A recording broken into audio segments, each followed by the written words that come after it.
Aurora Brown and intersectional psychology acknowledge the traditional owners and custodians of country throughout South Africa and their connections to land, water, and community.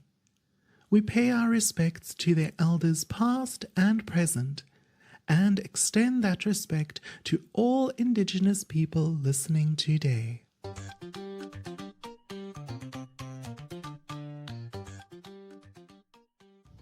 Intersectional psychology.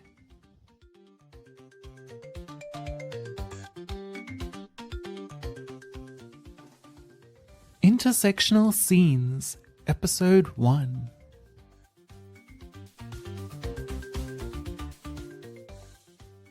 Does your favorite film pass the Fanon Test? Hello, and welcome back to Intersectional Psychology, the podcast that explores psychology's role in promoting social justice. I'm your host, Aurora Brown. I'm a registered counsellor in Cape Town, South Africa. And I am also someone who often rolls my eyes at the depiction of mental health on TV and in films. And related to that, today we are embarking on a new and exciting journey for this podcast.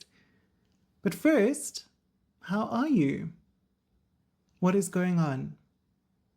I find that what helps manage my fear and anxiety is spending time in community and getting involved in activism and local organizing. Look out for ways to get involved in your community. You can also support the Triangle Project or the Palestine Children's Relief Fund, which are two causes very close to my heart. Whatever you do, we are all in this together. Intersectional psychology is made possible with and by your support. Thanks to everyone who supports the podcast on Patreon. Your subscription gets you bonus episodes, extended cuts, and other goodies. As an independent media creator, I really appreciate your support. But now, back to the new project I mentioned for this podcast. I am launching a periodic series called Intersectional Scenes, where my guests and I will dive deep into a piece of popular media. Films, TV shows, maybe even music and books, to analyze how it represents mental health, therapy, psychologists, and crucially, the marginalized communities who are so often harmed or misunderstood by these portrayals. To launch this series, in this episode, I want to introduce a new and critical tool that we'll be using for mental health representation in media. It's a 5-point evaluation system I've developed called the Fanon Test. And yes, it's named after Frantz Fanon, the psychiatrist, the revolutionary, and a pioneer of decolonization and post-colonial studies. In this episode, we'll explore why this kind of analysis is so desperately needed and how media representations directly impact our collective psyche, the collective unconscious, if you will, and real-world stigma. By the end of it, I'll have walked you through what the Fanon test is, why it matters, and how you can use it to evaluate what you're watching. But first, let's get into the psychology of media itself.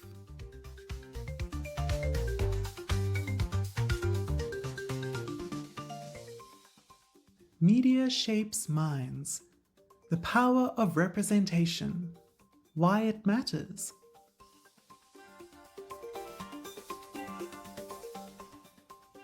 To understand why we need a tool like the Fanon Test, we first have to acknowledge that media is never just entertainment.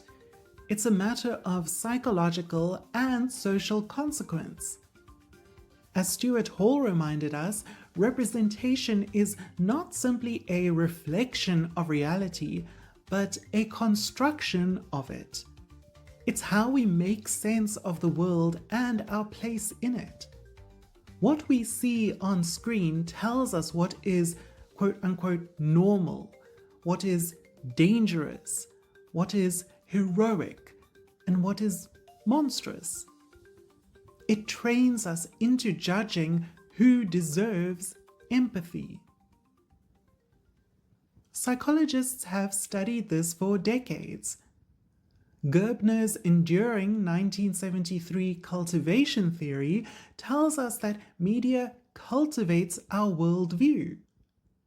Watch enough jingoistic movies or propaganda TV shows and you'll start believing in the value of war and punitive justice. Social learning theory explains how we copy behavior from what we see on screen. Not just kids learning karate moves from Power Rangers, but adults learning who deserves compassion and who doesn't. And research confirms this. One major review by Sanson and colleagues showed that portrayals of violence, crime, and especially mental illness shape our perceptions in powerful ways. When the media overrepresents crime by people with mental illness, audiences internalize the idea that people with psychiatric diagnoses are dangerous, even though they are far more likely to be victims than perpetrators. Think about it. For many people, their primary exposure to concepts like psychosis, dissociative identity disorder, or even a simple therapy session doesn't come from a textbook or a lived experience. It comes from a movie like Split, or a TV show like The Sopranos or Hannibal. Other studies show that portrayals of psychologists and therapy directly affect whether people seek help. If the shrink on TV is unethical, bumbling, or exploitative, surprise, surprise, people in real life are less likely to trust therapy. And when characters who seek help are mocked as weak, audiences internalize that too. That's what psychologists call self-stigma, the belief that you're somehow less than for asking for support. Work by Mayer and colleagues in 2014 shows that this is a huge barrier to people seeking help. If every character on screen who sees a therapist is depicted as a trope like the manipulative genius, the violent monster, or the pathetic loser, why would anyone want to be one of them? These portrayals have real-world effects. I've included links to research in the show notes, and these references spell this out with stark clarity. Media portrayals significantly influence individuals' beliefs and understandings about health and illness, diversity and difference. The paradox is striking. Audiences are fascinated by mental health stories. From Frasier to Good Will Hunting to Euphoria, we eat this content up. Yet many people still hesitate to seek help for themselves, partly because of the very portrayals they've absorbed. It's like we're hooked on the drama but allergic to the dignity, or maybe the vulnerability. It takes humility and courage to seek help. And let's be clear, this doesn't affect everyone equally. Intersectionality reminds us that when you're already marginalized by race, gender, sexuality, or disability, these stereotypes land harder. They reinforce existing prejudices and amplify existing barriers to care. As Nairn and colleagues argued in 2006, the harm of consistently distorted and stigmatized depictions is compounded when the person with a mental health condition is also Black, queer, transgender, or disabled, groups that are disproportionately represented as villains. The media often engages in what Pumla de Neogocola calls the othering of bodies, scrutinizing and dehumanizing those who exist at the intersection of multiple marginalized identities.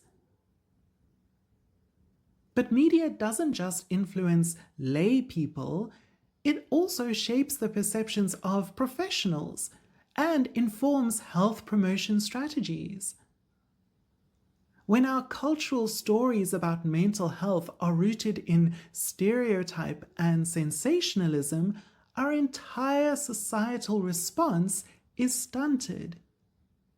We prioritize individual, medicalized, pathologizing solutions over understanding the systemic oppressive forces, the racism, the patriarchy, the colonialism that are so often at the root of collective mental distress.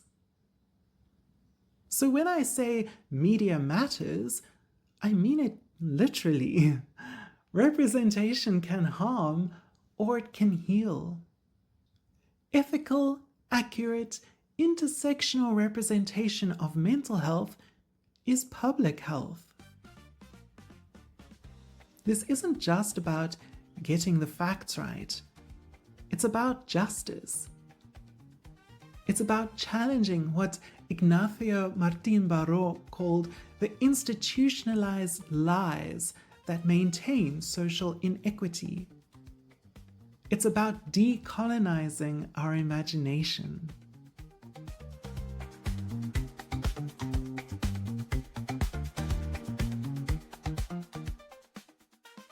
Introducing the Fanon Test.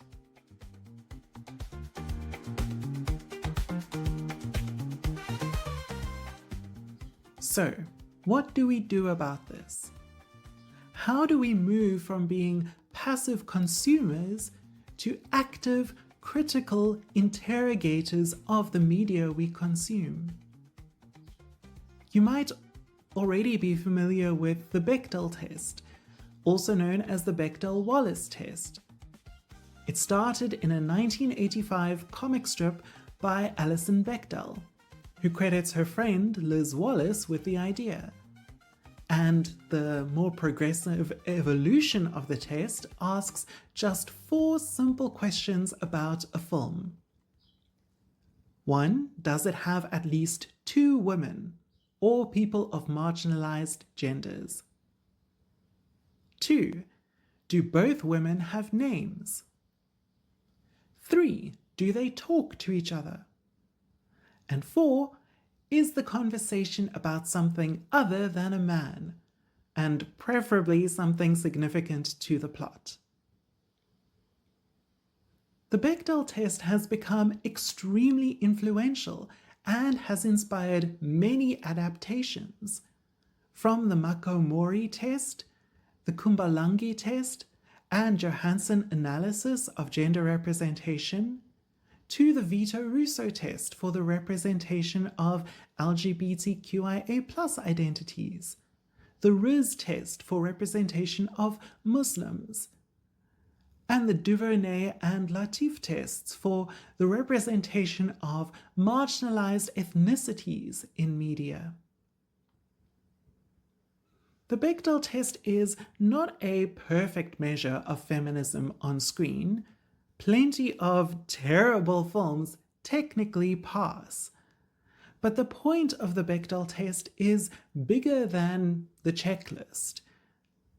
Tests like the Bechdel-Wallace test or the Duvernay test gave us language to critique gender and racial representation.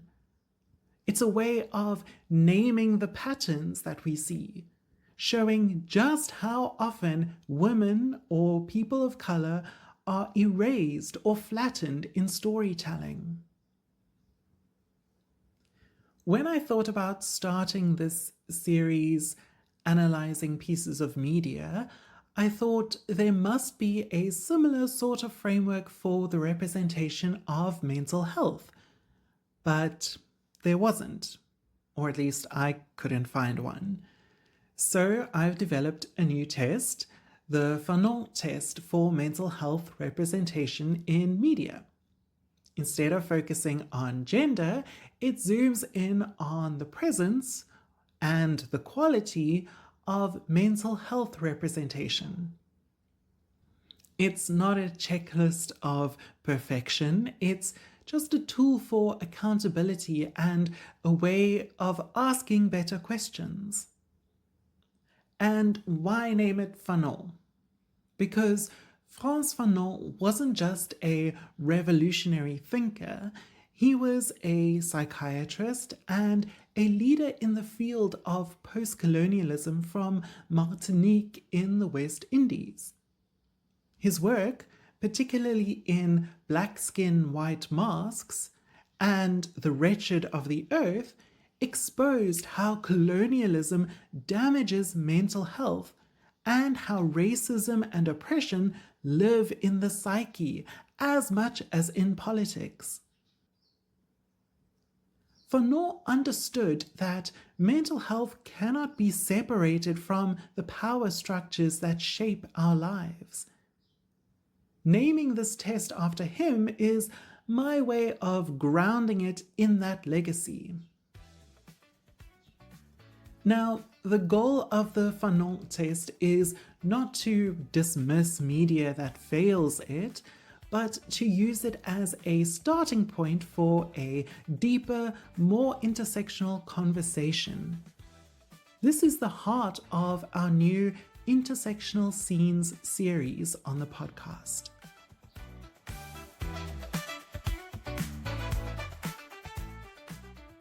Breaking down the 5 scales.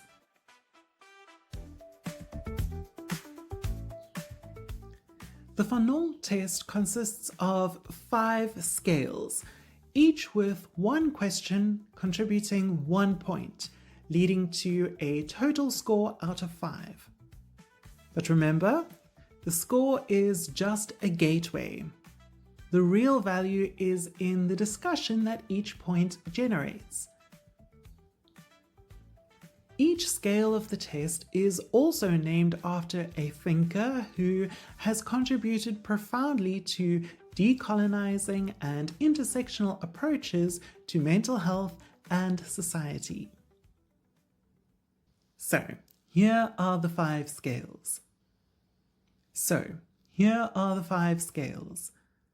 Firstly, we have the Cooper scale, named in honor of the South African psychologist, anti-apartheid activist, and former political prisoner Sata Sivian Cooper. The question for this scale is, are mental health phenomena depicted and named with clarity? This is the basic literacy test. Does the media get the facts right, or does it use mental health as a vague, spooky plot device? Does the story identify the psychological root of a character's behavior, or does it ignore the fact that someone might be struggling with grief or depression or addiction, and instead just throw around labels like unreliable or a Debbie Downer or psychotic, as if that explains everything? A point on this scale means the portrayal is accurate and avoids sensationalism. 0 is a film like M. Night Shyamalan's Split, which grotesquely misrepresents and misidentifies dissociative identity disorder as a pathway to supernatural violent abilities. And don't get me wrong, I enjoy the campiness and twist endings and batshit banana soup of M. Night Shyamalan's films just as much as the next horror girly, but I can still critique the psychological elements when his films go completely off the rails. And that's the point of the Fanon Test. Not to dump on our favorite films and TV shows, but to be critical of them. Secondly, we have the Hill-Collins scale, named for the groundbreaking Black feminist scholar Patricia Hill-Collins, who gave us the concept of controlling images. The question is, are characters shown as whole people beyond their diagnosis or stereotype? This scale fights against reductionism. Are characters with mental health conditions defined solely by their illness, existing only to be a victim, a monster, or a lesson for the protagonist? Or do they have desires, relationships, a history, and agency that exist outside of their diagnosis? Can a character with depression also have a career, a family, a sense of humor? Or are they reduced to the depressed one? Or even worse, the depressing one? A point on this scale means the character is a complex human being. 0 means they are merely a plot device. Thirdly, we have the Crenshaw scale, named, of course, after the legal scholar Kimberly Crenshaw, who coined the term intersectionality. The question for this scale is, does the story acknowledge and challenge the intersecting systems of power shaping mental health? This is the core of intersectional analysis. Does the narrative understand that mental distress is not born in a vacuum?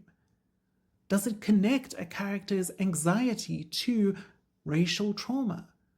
Does it show how poverty, homophobia, or ableism limit access to care or create distress in the first place? A point on this scale means the story moves beyond an individual biomedical model to a social and political one. 0 means it treats mental health as a purely personal chemical issue. The fourth scale is the Childs scale, named for anthropologist and psychoanalyst E. Kitch Childs, who worked to decolonize therapeutic practice. The question for this scale is, if it depicts mental health professionals or therapeutic processes, including indigenous or informal ones, are these represented accurately and respectfully? This scale critiques the portrayal of the quote-unquote expert and the process of healing itself. Is the therapist an ethical, boundaried professional or a manipulative villain? Is therapy shown as a collaborative relationship in process or just a caricature of a Freudian stereotype, a hypnotic interrogation?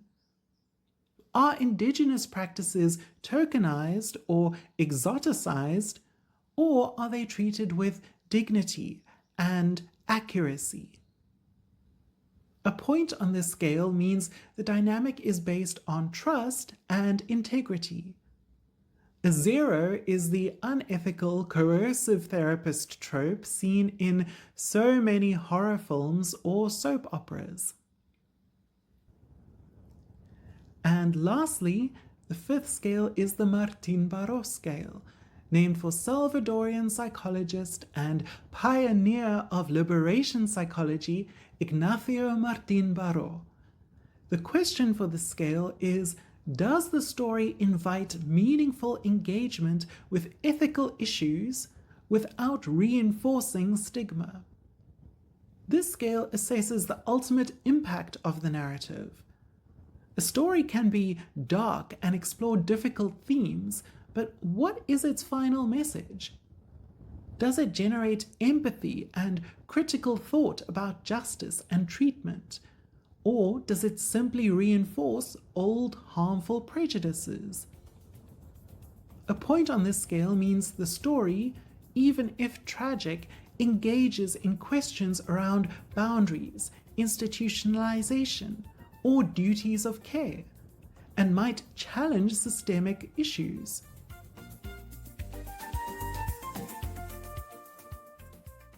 Applying the test.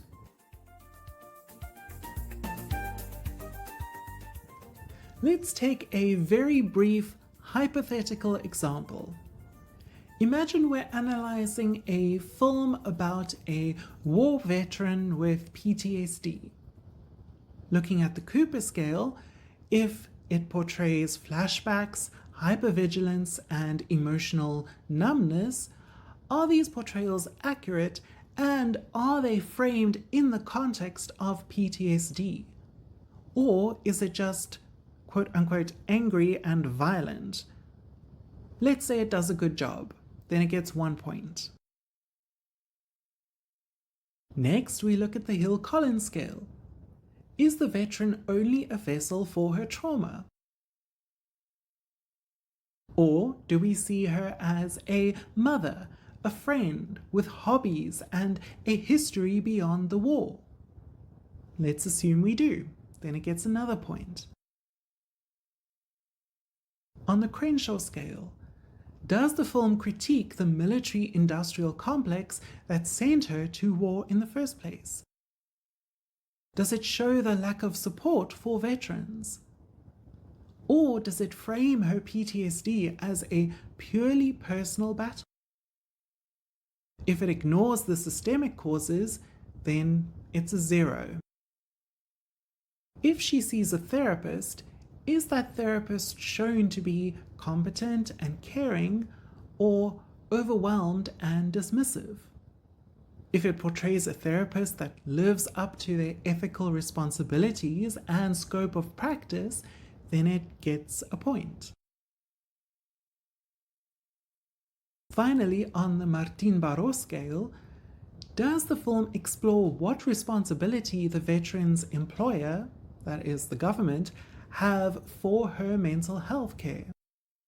Or the duties of society towards veterans? Or any ethical dilemmas encountered in the therapeutic process? If yes, then it gets another point. So, this hypothetical film would score a 4 out of 5 on the Fanon test. It's mostly good on the individual and clinical levels, but it misses a crucial opportunity to engage with the political and systemic causes of trauma. That's the nuanced conversation this test is designed to spark. A way of noticing, naming, and challenging the patterns that shape our collective imagination.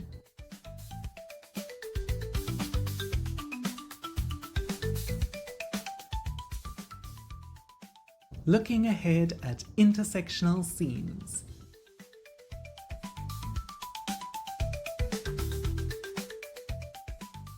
The Fanon test is a work in progress, a tool for a conversation. It's designed to help us be more critical, more engaged, and more compassionate consumers of media. Which brings me to what's next. This episode kicks off a new series on intersectional psychology called Intersectional Scenes. In this series, I'll be joined by guests to apply this test to specific pieces of media.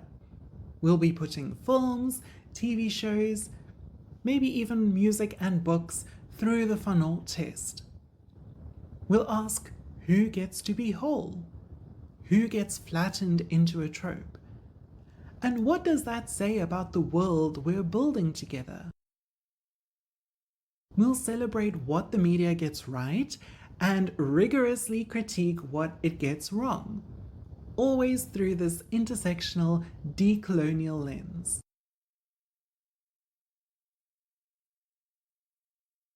I don't want this to be a one-way street. I'd love to hear from you. What shows or films should we test? Which portrayals made you feel seen? And which ones made you squirm? Representation is never neutral. It shapes how we see others and how we see ourselves. Our mental health discourse is in crisis, and the stories we tell about it matter. They matter for the person afraid to seek help because of stigma. They matter for the communities whose suffering is rendered invisible. Thank you so much for joining me for this introduction to the Fanon Test and the Intersectional Scenes series.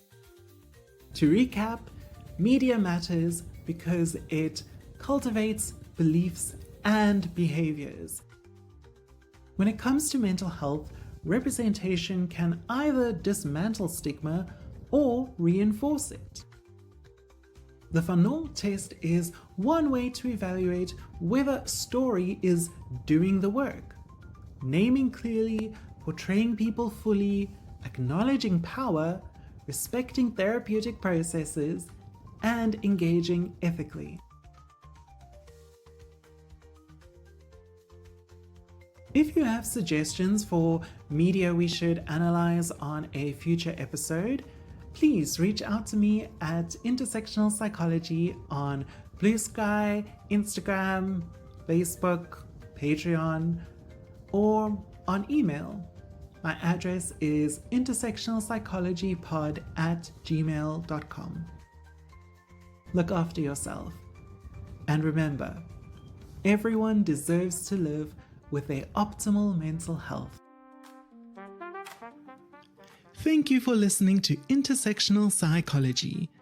Please follow or subscribe to the podcast to get every episode. If you enjoyed this episode, please rate and review Intersectional Psychology in your preferred app. It really helps other people find the podcast. This episode of Intersectional Psychology was researched, written, recorded, and edited by me, Aurora Brown.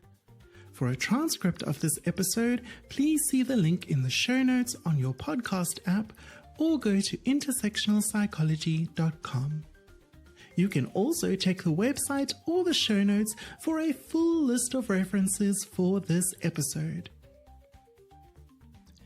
A video of this episode with closed captions is available on youtube.com/@intersectionalpsychology.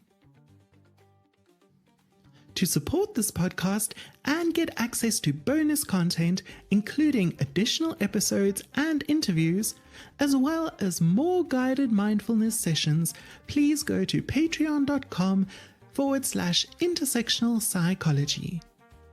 You can also chat with me on Blue Sky at intersectpsy.bsky.social and Instagram, Facebook, or TikTok at Intersectional Psychology. But mostly Blue Sky.